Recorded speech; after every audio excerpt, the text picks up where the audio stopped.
హృదయపూర్వక ధన్యవాదాలు. అదేవిధంగా మరి మీడియా మిత్రులందరికీ కూడా ఇంత ముఖ్యమైన అంశం మీద నిజాలు తెలంగాణ ప్రజానీకానికి మాత్రమే కాదు యావత్తు దేశానికి కూడా చెప్పడానికి ఇక్కడికి వచ్చినందుకు మీ అందరికీ కూడా హృదయపూర్వక ధన్యవాదాలు. మీరు దీన్ని ఎంత చక్కగా రాస్తే అంతమంది ప్రజలకు అంతమంది ప్రజల ప్రాణాలు బాగుంటాయి అనేది మాత్రం నేను చెప్పగలను. ఇక అసలు విషయానికి వస్తే ఒక దొంగ సర్టిఫికెట్తో ఎంబీబీఎస్ అయ్యి ఒక ఆపరేషన్ థియేటర్లో ఉన్న ఫేక్ డాక్టర్ దగ్గరికి పేషెంట్లను పంపించాలంటే అందరూ భయపడతారు. విపరీతంగా తాగి బస్సు నడుపుతున్న ఒక బస్సు డ్రైవరు బస్సులో ఉన్నప్పుడు ఆ బస్సులోకి పోవాలంటే అందరూ కూడా భయపడతారు. అదేవిధంగా చదువు రాని వ్యక్తి ఒక లెక్చరర్ అయి పాఠాలు చెప్తుంటే అందులోకి ఆ క్లాస్ రూమ్లోకి పిల్లల్ని పంపించాలంటే కూడా అందరూ భయపడతారు, ఎవరు పంపించరు. ఇలా తెలంగాణ ఎట్లా ఉందా అంటే ఈ ఫేక్ లీడర్స్ వీళ్ళందరూ కూడా ఇసుక దందా మాఫియాలు నేరస్తులు వీళ్ళు ఇలా మంత్రులై కూర్చున్నారు. దానివల్ల తెలంగాణ ఇలా తల్లడిల్లిపోతున్నది. నిజంగా ఈ చెప్పాలంటేనే భయం వేస్తున్నది, బాధేస్తున్నది, కన్నీళ్ళు వస్తున్నాయి. నిజానికి అసలు విషయానికి ముందరనే వస్తా నేను. ఒక డ్యామ్ను పేల్చడం అంటే అదొక యుద్ధ నేరం, మామూలు విషయం కాదు. ఇది ఒక మర్డర్ కాదు, మర్డర్ కన్నా 1,00,000 మర్డర్లు చేసినంత ఒక డ్యామ్ను పేల్చడం అంటే. Destruction of water infrastructure is treated as war crime according to article 56 of Geneva convention. యుద్ధ నేరం అది. వాటర్ ఇన్ఫ్రాస్ట్రక్చర్ను పేల్చేయకూడదు.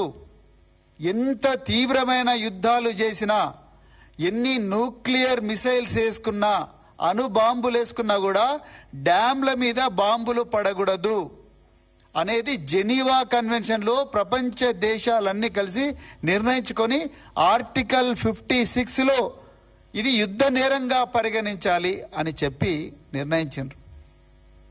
నేను ఇంతకుముందు మీడియా మిత్రులందరికీ కూడా తెలుసు, నేను ఒక 6 నెలల క్రితం సోదాహరణంగా ఈ కాంగ్రెసు బీజేపీలు కలిసి కాళేశ్వరం ప్రాజెక్టును కూల్చే ప్రయత్నం చేసిండ్రు అని చెప్పి నేను సోదాహరణంగా టెక్నికల్ ఎవిడెన్స్తో సహా ఇచ్చిన. ఆ రోజు ఎవరు దీన్ని అంత సీరియస్గా పట్టించుకోలే. కానీ ఈరోజు సోదరులు పాడి కౌశిక్ రెడ్డి గారు ఎంతో చక్కగా power point presentation, real time images తీసుకొచ్చి మేము ముందర పెట్టారు. Tanugula check dam is part of the water infrastructure of Telangana. In fact Telangana కాదు, ఇండియా. తనుగుల చెక్ డ్యామ్ను బాంబులు పెట్టి పేల్చారు. దానికి డ్రిల్ చేసిన రంధ్రాలు కూడా ఉన్నాయి. ఆ రంధ్రాల నుంచి తీగలు కూడా వస్తూ ఉన్నాయి. నేను నక్సలైట్ ప్రభావిత ప్రాంతాల్లో ఎస్పీగా పనిచేసిన, అడిషనల్ ఎస్పీగా పనిచేసిన, ఎన్నో మందు పాత్రల సంఘటనలకు పోయినా, నేను ఎంతోమంది బ్లాస్ట్ చేస్తుంటే ఆ బ్లాస్ట్ చేయడానికి ఉపక్రమించిన పరిస్థితిలో వాళ్ళు యూజ్ చేసిన జెలటిన్ స్టిక్స్ కానీ, అదేవిధంగా డిటనేటర్లు కానీ, అదేవిధంగా వైర్లు కానీ, కంప్రెషర్లు కానీ అవన్నీ సీజ్ చేసి పోలీస్ స్టేషన్లలో పెట్టినాం. నేను కరీంనగర్ జిల్లా ఎస్పీగా పనిచేసిన అదే కరీంనగర్ జిల్లా ఎస్పీలో ఈరోజు 2 చోట్ల బ్లాస్టింగ్కు ప్రయత్నం చేసిండ్రు. ఒక దాంట్లో సక్సెస్ఫుల్ అయినరు. అదే కాళేశ్వరం కూడా సక్సెస్ఫుల్ అయినరు. నిజానికి అసలు ఇది నిజంగా భయం వేస్తుంది. బాధ కాదు, భయం కూడా వేస్తున్నది. ఇంత పెద్ద డ్యామ్లను పేల్చేంత దుర్మార్గం ఆలోచన అసలు ఎట్లొచ్చింది కాంగ్రెస్ వాళ్ళకు, బీజేపీలకు? కాళేశ్వరం అయితే అది 15 టీఎంసీ నిలువ ఉండే dam, block number 7, pillar number 20. మీరు ఎఫ్ఐఆర్ ఇవ్వ కొంచెం. Thank you. తెలంగాణ ప్రజల సౌలభ్యం కోసం నేను ఈ ఎఫ్ఐఆర్ చదువుతానండి. ఇది సామాన్య ప్రజలు ఇచ్చిన ఎఫ్ఐఆర్ కాదు. ఈ Tanugula check dam deputy executive engineer ఇచ్చిన కంప్లైంట్. ఇది Palakurthi Ravi is a government employee working under mister Uttam Kumar Reddy who is the irrigation minister who reports to Revanth Reddy, right. 22/11/2025 నాడు పాలకుర్తి రవి అనే deputy executive engineer Jammikunta circle inspector complaint ఇచ్చాడు. ఏమని ఇచ్చాడు? నా మనవి ఏమనగా, నేను పాలకుర్తి రవి కాల్వ శ్రీరాంపూర్ మండలం ఇరిగేషన్ శాఖలో డిప్యూటీ ఎగ్జిక్యూటివ్ ఇంజనీర్గా పనిచేస్తున్నాను. జమ్మికుంట మండలం తనుగుల గ్రామ శివార్లో మానేరు వాగుపై చెక్ డ్యాంను 2021 సంవత్సరంలో ప్రారంభించి 2024 సంవత్సరంలో పూర్తి చేయడం జరిగింది. ఈ చెక్ డ్యాం ద్వారా సుమారు 1000 ఎకరాలకు సాగు జరుగుతున్నది. 22/11/2025 రోజున సుమారు 6:30 స్థానిక రైతులు నాకు ఫోన్ ద్వారా ఒక రోజు ముందు రాత్రి 10 గంటలకు, జాగ్రత్తగా వినాలి తెలంగాణ ప్రజలు, రాత్రి సుమారు 10 గంటలకు చెక్ డ్యాం వద్ద భారీ శబ్దం వినపడినదని, చెక్ డ్యాం ధ్వంసమైనదని తెలపడం జరిగినది. వెంటనే నేను మరియు మా సిబ్బందితో వెళ్లి చెక్ డ్యాంను పరిశీలించగా సుమారు 90 మీటర్ల పొడవు ధ్వంసం అయి ఉన్నది. ఈ విషయాన్ని పరిసర రైతులు విచారించగా ఈ చెక్ డ్యాంను గుర్తు తెలియని వ్యక్తులు ధ్వంసం చేసినారని అనుమానం కలదు. ఇట్టి విషయాన్ని మాపై అధికారులకు తెలియజేసి దరఖాస్తు ఇస్తున్నాను. ఈ చెక్ డ్యాంను ధ్వంసం చేయడం వలన రాష్ట్ర ప్రభుత్వానికి 3 కోట్ల రూపాయల ఆస్తి నష్టం జరిగినది. దయచేసి తనుగుల గ్రామ శివార్లో మానేరు వాగుపై నిర్మించిన చెక్ డ్యాంను ధ్వంసం చేసిన వారిపై తగు చర్యలు తీసుకోగలరని మనవి. తెలంగాణ ప్రజలకు నేను ఒక విషయం చెప్పాలనుకున్నా. సరిగ్గా 2023 అక్టోబర్ 22 నాడు కూడా రవికాంత్ అనే ఒక assistant executive engineer, Medigadda barrage దగ్గర పోస్ట్ అయిన ఇంజనీరు, మహదేవ్పూర్ పోలీస్ స్టేషన్ ఇచ్చిన కంప్లైంట్కు దీనికి ఏ మాత్రం తేడా లేదు. అక్కడ కూడా ఆయన ఏం చెప్తున్నాయ్యా అంటే, అక్టోబర్ 21 నాడు సాయంత్రం 6:30 భారీ పేలుళ్ళు వినిపించినాయి. చుట్టుపక్కల ప్రజలందరూ కూడా భయభ్రాంతులకు గురైనరు. ఆ విషయం తెలుసుకొని మేమందరం కూడా హుటాహుటిన పోతే పిల్లర్ నెంబర్ 20 నిలువున పేలి ఉన్నది. బ్లాక్ నెంబర్ 7లో పిల్లర్ నెంబర్ 19, 20, 21 కుంగిపోయి ఉన్నవి. ఈ ప్రాజెక్టును ఎవరో దుండగులు పేల్చేసినట్టుగా అనుమానం ఉన్నది అని చెప్పి మహదేవ్పూర్ సబ్ ఇన్స్పెక్టర్ ఆఫ్ పోలీస్కు Medigadda assistant executive engineer Ravikanth complaint ఇస్తాడు. ఇక్కడ deputy executive engineer Palakurthi Ravi son of Sammaiah government engineer Jammikunta SHO complaint ఇస్తాడు. ఇక మూడవది భోజన పెడతీవా, ఇదే కాళేశ్వరం ప్రాజెక్టుకు పోయే ఏదైతే ప్రాణహిత గోదావరి నదులు ఉన్నాయో ఆ గోదావరి నదిలో మానేరు ఏదైతే ఉందో మానేరుకు ఉపనదైన హుసేన్ మియా వాగు, నేను ఆ వాగులో నడిచిన చాలాసేపు. ఈ హుసేన్ మియా వాగులో వాగుకు అడ్డంగా కట్టిన చెక్ డ్యాం భోజనపేట దగ్గర ఆ చెక్ డ్యాంను 8 జిలెటిన్ స్టిక్స్, 12 బాంబులు, కంప్రెషర్ రాడ్తో పైపుతో పేల్చడానికి గోపగాని సారయ్య గౌడు, అదేవిధంగా మూలసాలకు చెందిన అధికార పార్టీ నాయకుడు అంటే కాంగ్రెస్ నాయకుడు కట్కూరి సుధాకర్ రెడ్డి తమ ఇసుక దందా కోసం పేల్చేస్తున్నారు అని చెప్పి డిప్యూటీ కమిషనర్ ఆఫ్ పోలీస్ పెద్దపల్లికి కూడా కంప్లైంట్ ఇచ్చిండ్రు. వాళ్ళు విత్ ఎవిడెన్స్ ఇచ్చిండ్రండి. ఇంతవరకు దీని మీద యాక్షన్ లేదు. విత్ ఎవిడెన్స్ సైన్లు చేసి ఇవి ఇచ్చిండ్రు. 20th జనవరి 2024లో ఇచ్చిండ్రు. మరి నేను ఇవాళ బండి సంజయ్ గారిని అడుగుతున్నా, ఆనాడు కాళేశ్వరం ప్రాజెక్టు పేల్చేసిన వెంటనే అది కూలిపోయింది, వంతెన నిర్మాణంలో నాణ్యత లేదు అని చెప్పి మేఘాల మీద ఇదే బండి సంజయ్, ఇదే కిషన్ రెడ్డి NDSAకు లెటర్ రాసిండ్రు, this is a disaster of the century అని. నేను ఇలా బండి సంజయ్ గారిని అడుగుతున్నా, మీరు దీని మీద NDSAకి ఎందుకు లెటర్ రాలే? ఇది బ్లాస్టింగ్ కదా, మరి ఎందుకు రాలేదు? ఇది పోలీసు వాళ్ళు క్లోజ్ టీమ్, మీరు ఇప్పుడు కేంద్ర హోంశాఖ మంత్రి మీరే కదా, తీసుకురండి. సెంట్రల్ ఫోరెన్సిక్స్ ల్యాబొరేటరీని తీసుకురండి, క్లోజ్ టీమ్ని తీసుకురండి, CBIని తీసుకురండి, NIAని తీసుకురండి. తీసుకొచ్చి ఎవరు ఆ టెర్రరిస్టులు దీన్ని పేల్చడానికి ప్రయత్నం చేసిన వాళ్ళు? అసలు ఆ విజయ రమణారావు చదువుకున్నాడా? లేకపోతే నిరక్షరాస్యుడా, లేకపోతే కాపీలు కొట్టి పాసుడా, నాకు అసలు అర్థమైతే లేదు. ఒకవేళ నాణ్యత, సరే నాణ్యత బాగాలేదు అనుకుందాం, నాణ్యత బాగాలేకపోతే వానకాలం పూర్తిగా వరదలు వచ్చినప్పుడు అది కుంగిపోతుంది. కానీ చలికాలం నీళ్లు తక్కువైనప్పుడు సడన్ గా ఇట్లా వంతెన మొత్తం కూడా బ్లాస్ట్, వంతెన మొత్తం కూలిపోతుంది. కనీసం కామన్ సెన్స్ ఉండాలి కదా విజయరామరావు గారు. మీరు ఎన్నో సంవత్సరాల నుంచి రాజకీయాల్లో ఉన్నారు, ఎమ్మెల్యేగా పనిచేస్తూ ఉన్నారు. మరి మీ ప్రజలకు ఇట్లా ఇంత ఘోరంగా తప్పుదో పట్టిస్తారా? దీని అర్థం ఏంటంటే, తెలంగాణ ప్రజలారా దయచేసి గమనించండి, కాంగ్రెసు ఇసుక దందాలకు పెద్ద ఎత్తున తెరలేపింది. వీళ్ళు వేల కోట్ల రూపాయలు, లక్షల కోట్ల రూపాయలు ఇసుక దందా ద్వారా సంపాదించాలని అనుకుంటున్నారు. అందుకొరకే చెక్ డ్యాంలను కూడా పేల్చేస్తున్నారు. నేను మళ్ళీ చెప్తున్నా, ఈ కాంగ్రెస్ పార్టీ పాలనలో ఇంకా ఎన్ని డ్యాములు వెళ్ళిపోతాయో నేనైతే చెప్పలేను. ఎందుకంటే వీళ్ళు ఇసుక కావాలి, ఇసుకతో విపరీతంగా డబ్బు సంపాదించాలి. ఆ డబ్బు సంపాదించి ఆ డబ్బు ఢిల్లీకి కొంత పంపాలి, వీళ్ళు కొంత దుబాయ్కి పంపించుకోవాలి, కొంత అమెరికాలో పెట్టాలి.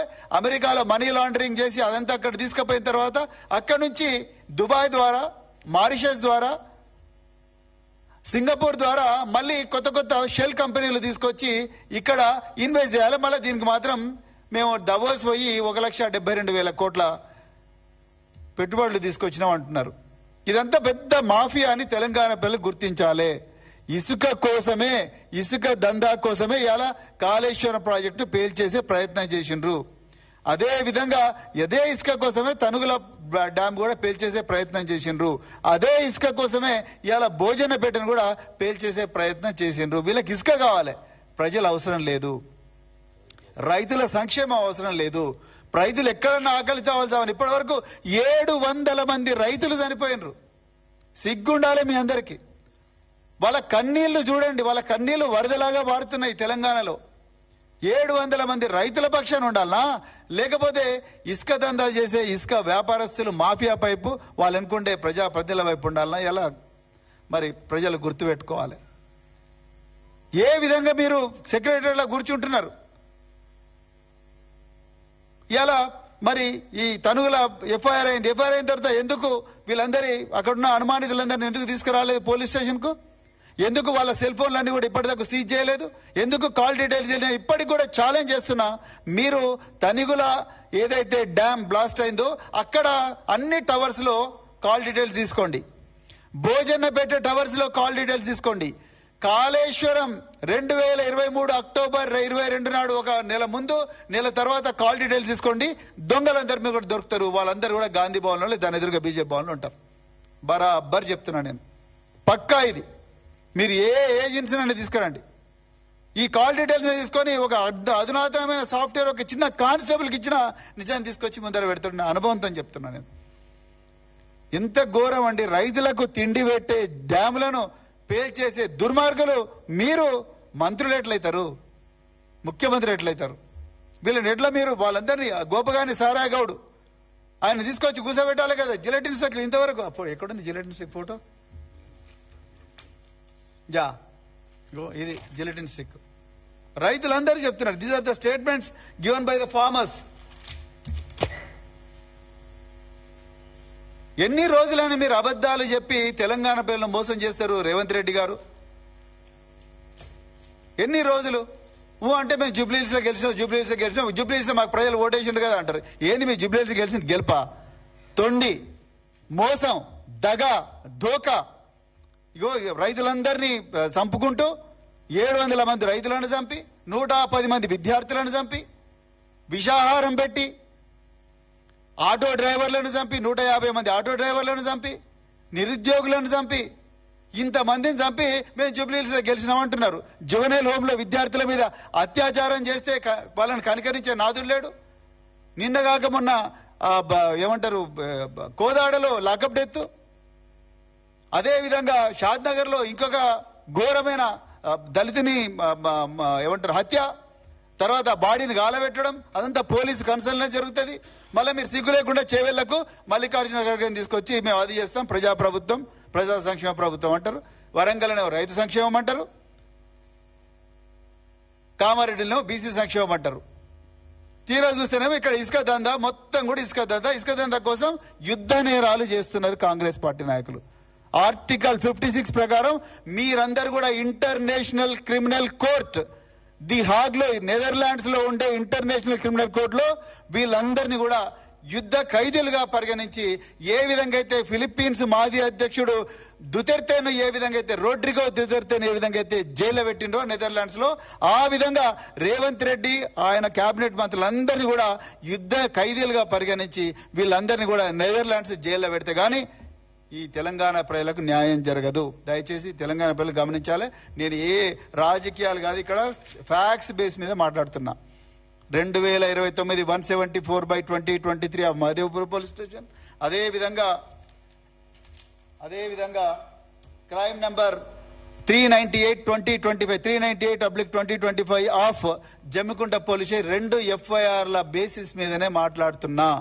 ఇప్పుడు సోదరులు కౌశిక్ రెడ్డి గారు ఇచ్చిన ఆధారాలు ఏవైతున్నాయో, ప్రజలు ఓపెన్ గా తీసుకొచ్చి చూపించిన ఆధారాలు ఏవైతున్నాయో ఆ ఆధారాల మీదనే మాట్లాడుతున్నా. ఇక్కడ నిజంగా పీసీ ఘోష్ కమిషన్ అనేది ఇక్కడ ఈ పేల్చివేతకు వచ్చి చూడాలి. ఎందుకు నిజంగా అక్కడ సెక్రటరీలో కూర్చొని చేసుడు కాదు. నిజంగా కమిషన్ వేస్తే వీళ్ళ మీద వేయండి, ఈ బ్లాస్టింగ్ల మీద వేయండి. అంతే తప్ప కేసీఆర్ గారి మీద కేసు, కేటీఆర్ గారి మీద కేసు, హరీష్ రావు గారి మీద కేసు, రాత్రి 2 గంటలకు అసెంబ్లీ సాక్షిగా ఇది సిబిఐకి ఇస్తున్నామని చెప్పి చేతులు దులుపుకోవడం కాదు. మిమ్మలను ఇంటర్నేషనల్ క్రిమినల్ కోర్టులో ప్రాసిక్యూట్ చేసి నెదర్లాండ్స్ ప్రిజన్ లో స్లోబడాన్ మిలోసెవిచ్ ఏ విధంగా అయితే వేసిండ్రో, రోడ్రిగో దుతెర్తేని ఏ విధంగా అయితే వేసిండ్రో, అదే విధంగా జేమ్స్ కబీల్ అనే విధంగా అయితే వేసిండ్రో మిమ్మల్ని కూడా అందులో వేస్తే గానీ ఈ తెలంగాణ ప్రజలకు న్యాయం జరగదు. లేకపోతే ఈ డ్యాములు వేలిపోతే రేపు శ్రీరామ్ సాగర్ ప్రాజెక్ట్ ఎట్లా వేలిస్తే ప్రజలు ఏం కావాలి? ఎల్లంపల్లి ప్రాజెక్ట్ నీటిని వేలిస్తే, రేపు జూరాల ప్రాజెక్ట్ నీటిని వేలిస్తే ఒక్కసారి ఆలోచించండి. రేపు నాగార్జున సాగర్ని ఎవరైనా ఇట్లా చేస్తే ఇసుక కోసం వీళ్ళ మనను కాపాడేది, వీళ్ళ మనకు పాలకులు, వీళ్ళ కోసమైనా మనం ఓటేసింది. వీళ్ళు రేపొద్దున వీళ్ళే స్థానిక సంస్థలకు వచ్చి మాకు ఓటేయమంటారు. వీళ్ళ డ్యాములు వేల్చి ఇసుక కోసం రైతుల నోట్ల మట్టి కొట్టి రైతులను నిండా ముంచి చంపేటోళ్ళు వీళ్ళు మన దగ్గరకు వచ్చి ఓట్లు అడుగుతారా? తెలంగాణ మీకు చేతులు జోడించి నేను కోరుకుంటున్నా, దయచేసి రాజకీయాలకు అతీతంగా ఆలోచించండి. కాంగ్రెస్ పార్టీలో కూడా 5-6 మంది మంచోళ్ళు ఉంటారు, అక్కడక్కడ బీజేపీలో కూడా మంచోళ్ళు ఉంటారు. దయచేసి మీరు ఆలోచించండి. ఇది తెలంగాణ ప్రయోజనాల సమస్య, తెలంగాణ ప్రజల సమస్య, తెలంగాణ రైతుల సమస్య, తెలంగాణ ప్రజల జీవన్మరణ సమస్య. కేసీఆర్ గారు 25 సంవత్సరాలు కొట్లాడి రక్షించండి ఈ తెలంగాణని దోపిడి నుంచి. ఇప్పుడు ఈ దొంగలు ఒక్క రోజులోనే డ్యాములు వేల్చేస్తున్నారండి. ఇంతకన్నా ఎక్కువ చెప్పడానికి ఏం లేదు. చాలా బాధ అవుతున్నది, గుండె పిండినట్టు అనిపిస్తున్నది. కానీ మరి నిజాలు తెలంగాణ పిల్లల ముందర పెట్టాల్సిన బాధ్యత బీఆర్ఎస్ పార్టీ మీద ఉన్నది. నిజంగా సోదరులు కౌశిక్ రెడ్డి గారిని, తర్వాత పెద్దలు హరీష్ రావు గారిని నిజంగా ధన్యవాదాలు చెప్తున్న వారికి. ఈ విషయాన్ని తెలంగాణ పిల్లల దృష్టికి తీసుకొచ్చినందుకు దయచేసి తెలంగాణ పిల్లలందరూ కూడా ఈ కాంగ్రెస్ వాళ్ళు ఎక్కడ ఉన్న వాళ్ళని నిలదీయాలని చెప్పేసి కోరుకుంటూ మరొక్కసారి హృదయపూర్వకంగా చెప్తూ జై తెలంగాణ. ఒక పాయింట్ ఇంతకుముందు ప్రవీణ్ అన్న మాట్లాడినప్పుడు అన్ని కూడా డీటెయిల్గా చెప్పిండు, నేను కూడా డీటెయిల్గా చెప్పిన. ఒక్క పాయింట్ మిస్ అయినా. మీ అందరు కూడా తెలంగాణ ప్రజల్లో ఉన్న ప్రజలందరూ, తెలంగాణ ప్రజలు మరియు రైతులందరూ కూడా ఆలోచన చేయాలి. ఇలా మానేరు డ్యామ్ ని 14 గేట్లు ఎత్తేసి 1,00,000 క్యూసెక్ ఆఫ్ వాటర్ ఆ డ్యామ్ మీద నుంచి పోతే ఆ డ్యామ్ చెక్కు చెదరదు. ఇవాళ వర్షాలు లేవు, వరదలు లేవు, ఏవీ లేవు, కానీ డ్యామ్ మాత్రం బ్లాస్ట్ అయిపోతుంది. దీన్ని బట్టే మీరు అర్థం చేసుకోండి ఇలా ఏ విధంగా వీళ్ళు బ్లాస్టింగ్ చేస్తున్నారండి. దీన్ని బట్టే అర్థం చేసుకోండి. 1,00,000 క్యూసెక్ ఆఫ్ వాటర్ అంటే 1,00,000 క్యూసెక్ ఆఫ్ వాటర్ ఆడ నుంచి పోతే డ్యామ్ చెక్కు చెదరదు. అప్పుడప్పుడే సడన్ గా పెడతారు, కూలిపోతుంది. విజయ రమణారావు గారు, మళ్ళొక్కసారి మీకు చెప్తా ఉన్నాను, ఖచ్చితంగా ఇవాళ మీ మాట మీద మీరు ఉండాలి. మీరు శాశ్వతంగా రాజకీయాల నుంచి తప్పుకుంటా అన్నారు. ఇవాళ మీకు జెలిటన్ స్టిక్స్ పెట్టింది చూపించినము. ఖచ్చితంగా రాజకీయాల నుంచి శాశ్వతంగా మీరు తప్పుకోవాలి. లేకుంటే రేవంత్ రెడ్డి గారు మాటలు తప్పినట్టు మీరు కూడా మాటలు తప్పుతారా చూడాలి, వేచి చూడాలి. ఇలా మీరు రైతుల పక్షాన మాత్రం మీరు మాట్లాడతలేరు, కేవలం రేవంత్ రెడ్డిని ఖుషి చేయడానికి మీరు మాట్లాడుతున్నారు. ఇది ఒక్కసారి తెలంగాణ ప్రజలు, తెలంగాణలో రైతులు ఆలోచన చేయాలని మీ అందరు కూడా విజ్ఞప్తి చేస్తూ సెలవు తీసుకుంటున్నాను. జై తెలంగాణ, జై కేసీఆర్.